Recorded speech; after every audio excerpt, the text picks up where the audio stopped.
उबालने के बाद उसके अंदर वो मांड निकाल दो, वो गाय कुत्ते को दे दो। दाल में 5 गुना पानी, उसको धीरे धीरे पकने दो और उससे पहले 12 घंटे भिगो के रखो, रात को भिगो दो। ये बातें जो मैं बता रहा हूं आयुर्वेद की, हमारे साथ वहां पे साइंटिस्ट एक जुड़े हुए हैं गोवा के अंदर, वो 20 वर्ष अमेरिका रह के आए हैं। बहन पद्मा जी और उनके पति भी थे। तो वही बात हमारी करते हैं, कहते हैं आचार्य जी 20 साल अमेरिका रह के आया, यहां पर आके बसा हूं, ऐसा लगता है नरक से स्वर्ग में आ गया। इसलिए बाहर मत भागो, अपना देश स्वर्ग है। तो ये फार्मूले वो आते थे मेरे पास स्वयं चल के, इतने बड़े साइंटिस्ट, और मैं पूछता था तो कहते थे आचार्य जी आप ऐसे प्रश्न पूछते हो, मैंने इतने लोगों को पीएचडी करवा दी, उसने नहीं पूछा। मैंने कहा वो नौकरी के लिए पीएचडी करते हैं, मुझे ज्ञान के लिए आपसे पूछना है। मुझे नौकरी नहीं करनी, मुझे कुछ सीख कर पूरा विचार कर लोगों को बताना है। तो इसलिए अदरक, बीच में पानी, अंत में एक पानी का घूंट, अधिक पीना हो तो छाछ। छाछ उसे कहते हैं जिसमें से मक्खन निकला हुआ हो, आयुर्वेद में उसका नाम छाछ। थोड़ी काली मिर्च, थोड़ी सौंठ, थोड़ा जीरा डालकर पियो, उसके बाद कुछ नहीं, फिर आप पौने 1 घंटे बाद पानी पियो। प्रातःकाल 8 बजे हल्का नाश्ता।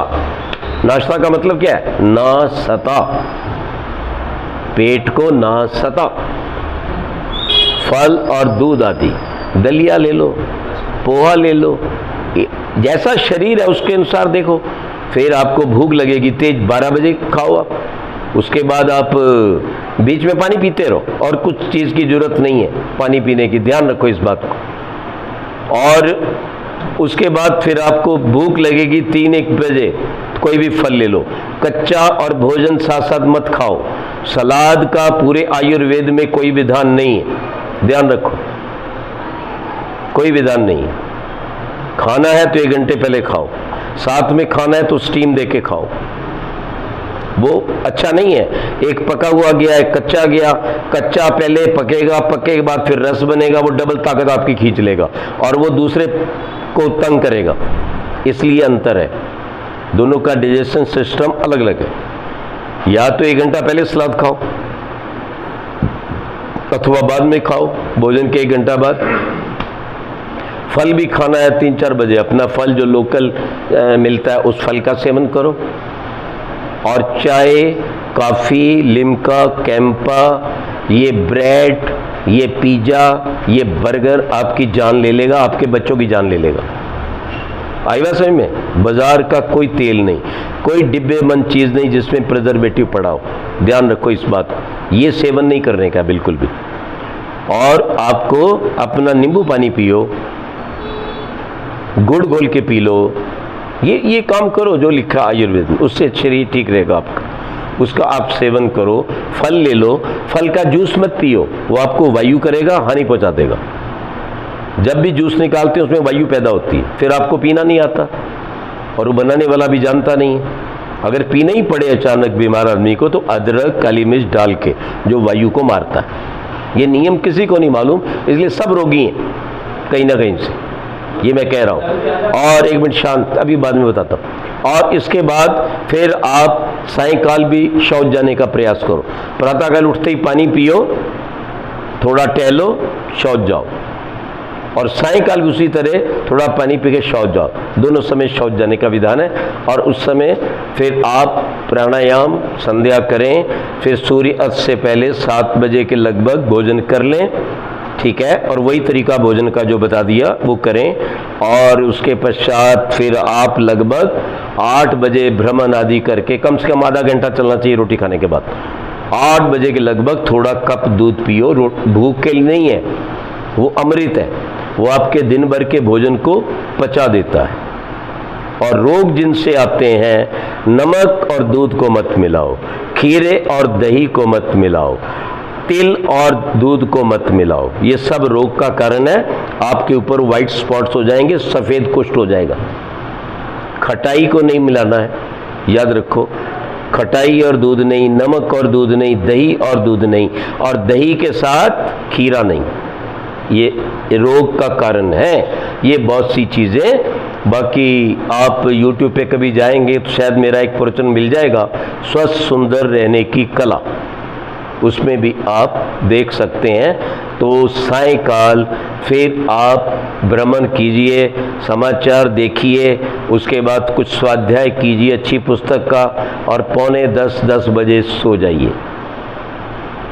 और आपके भोजन तब खराब होता है जब आप रात को खाते हो देर से, वो आपको बर्बाद करता है, ध्यान रखो। इसलिए आपको 10 बजे सोना है। सोने का तरीका बता देता हूँ। यदि आपने चाय कॉफ़ी जैसी गंदी चीज़ें नहीं पी तो आपको अच्छी नींद आएगी। यदि आप दिन में चले हैं, मेहनत की है, पसीना निकाला है, तो आपको नींद आएगी, नहीं तो नींद भूल जाओ, फिर तो गोली खानी पड़ेगी डॉक्टर की। और क्या लिखा है, विधान कैसा है नींद का, ऋषि ध्यान का मैंने जो जीवन पढ़ा 50 साल तो हो गए और मैं उसी को फॉलो करता हूँ। सीधा लेट जाओ, सब चीज़ें भूल जाओ, कोई प्रोग्राम नहीं कल का, केवल नासिका की ओर ध्यान, लंबे 8 सांस, करवट राइट साइड, राइट हैंड नीचे 16, लेफ्ट हैंड नीचे 32, और आप 32 नहीं गिन सकेंगे, नींद आ जाएगी। और प्रातःकाल सूर्य से पहले उठकर अपनी दिनचर्या प्रारंभ कीजिए। ये एक सात्विक ढंग से दीर्घ आयु युक्त जीने की कला है, जिससे आप अपनी मृत्यु को दूर फेंक सकते हैं, और भगवान की आज्ञा का पालन करते हुए आपको भगवान के दर्शन भी होंगे। लेकिन इसमें 2-3 चीज़ें मुख्य हैं कि प्राणायाम जरूरी है, यज्ञ जरूरी है, सात्विक भोजन जरूरी है, जो जीवन का आधार है हमारे। मनो ज्योतिर्जुष्टाम आज्यस, वेद का मंत्र है, वो कहता है, हे मेरे मन, यज्ञ की हवियों को ग्रहण कर। और यज्ञ नहीं करते और हम पापी बने रहते हैं, राक्षस बने रहते हैं, शरीर को बर्बाद करते हैं। और कभी पूछ लो तो कहते घी बड़ा महंगा है। मैंने कहा लिपस्टिक बहुत सस्ती। वो जरा सी मूर्ख डंडी 700, 800, 1200, ये रेट मुझे कैसे मालूम है, मैं लगाता नहीं हूँ। वो हमारे सज्जन है, वो गोवा में पोपट भाई, वो एक दिन कहते चलो आचार्य जी बाजार में घुमा लाऊं। उसको कुछ काम था, कहते आप बैठेंगे, मैं कहनी मैं बैठता हूँ गाड़ी में। तो बाजू में कॉस्मेटिक वाले की दुकान थी, इतना बोर्ड लगा था, अरे बाप रे, इतनी महंगी ये बत्ती है, तो घी डले बहुत महंगा है। ये नेकलेस बहुत सस्ता है, सैंडल बड़ी सस्ती है, धोती साड़ी भी आपकी बहुत सस्ती है, हीरे का सेट बड़ा सस्ता है, बस घी महंगा है, बाकी सब सस्ता है। ये महामूर्खता है। अगर शरीर को ठीक रखना है, ईश्वर को पाना है, दीर्घ आयु युक्त रहना है, घर में सुगंधित करते हैं, ये पंडित जी बैठे हमारे, ये प्रद्युमन जी महाराज, ये 2 कटोरी देते हैं अपने बच्चों को दोनों को, और दोनों घी डालते हैं, और आप लाखों करोड़ों कमाने वाले डर रहे हो। और वो जो मात्र दान दक्षिणा से काम चलाते हैं, वो भी आप कितनी देते होंगे मुझे नहीं मालूम। कभी बंबई वाले पुरोहित को तो अच्छी दक्षिणा मिलती है, 50,000 1 लाख ले लेता है वो तो, क्योंकि अच्छी दक्षिणा देनी चाहिए वेद के विद्वान को। वो उसके दोनों बच्चे, जब से मैं आया देखता हूं, 2 कटोरी में घी लेके दोनों डालते हैं, और दोनों बच्चों को उनको संध्या के सब मंत्र आते हैं, यज्ञ के मंत्र आते हैं, और भी वो रात्रि के मंत्र भी सुना रहे थे, वो भी आते हैं। तो हमें प्रसन्नता होती है कि हमारा समाज बन रहा है। तो जब बच्चा इस तरह से यज्ञ पर बैठेगा और ओम की ध्वनि करेगा, प्राणायाम करेगा, तो आयु क्यों नहीं लंबी होगी। तो ये मैंने आपके सामने कुछ सूत्र रखे हैं। अभी मैं अपने कथन को विराम देता हूं, आप इस पर चलिए अपने